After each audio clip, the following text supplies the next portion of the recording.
Pourquoi le mouvement Just Stop Oil s'en prend-il au musée ? Merci d'avoir posé la question. Le 14 octobre 2022, deux jeunes filles arrivent dans une salle de la National Gallery à Londres. Elles s'arrêtent devant les tournesols de Van Gogh, ouvrent une canette de soupe à la tomate et la jettent sur le tableau.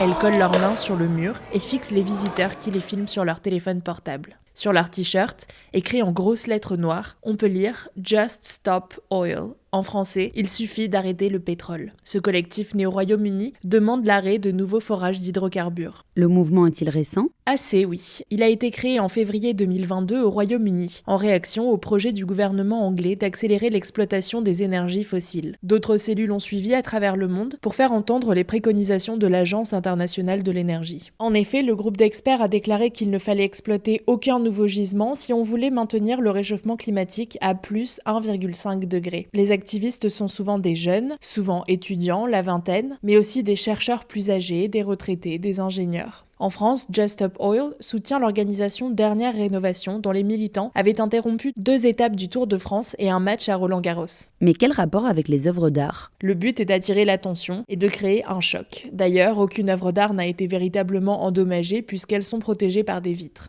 En s'en prenant à des œuvres connues dans le monde entier, conservées dans des musées ultra sécurisés, protégées des rayons UV et par des systèmes d'aération ultra sophistiqués, les activistes veulent mettre en perspective l'importance de ces œuvres et celle des vies humaines menacées par le changement climatique.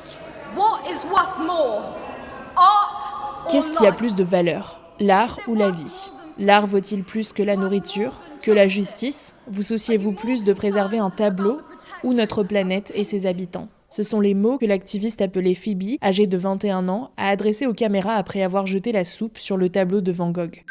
Alex de Koning, un étudiant en doctorat, porte-parole du collectif, a déclaré à Euronews. Même si les citoyens ne sont pas d'accord avec nos méthodes, ils ne peuvent pas ne pas être d'accord avec le message.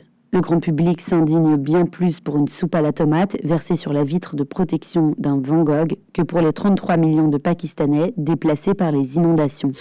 Et les politiques ont-ils répondu aux demandes du collectif ? Pas pour l'instant, mais le collectif ne décourage pas et continue de multiplier les actions. Les activistes ont jeté de la purée sur un tableau de Monet en Allemagne et un autre s'est collé sur un tableau de Vermeer à La Haye aux Pays-Bas. À Londres, des membres du collectif ont escaladé un pont autoroutier au-dessus de la Tamise, provoquant des bouchons gigantesques. Ils ont aussi entarté une statue en cire du roi Charles III au musée Madame Tussauds. À Wolfsburg, en Allemagne, des activistes se sont collés au sol d'une concession Porsche. Le propriétaire les a laissés là, sans chauffage, sans lumière et sans accès aux toilettes pendant 42 heures. Avant de prévenir les forces de l'ordre. Voilà pourquoi le mouvement Just Stop Oil s'en prend au musée.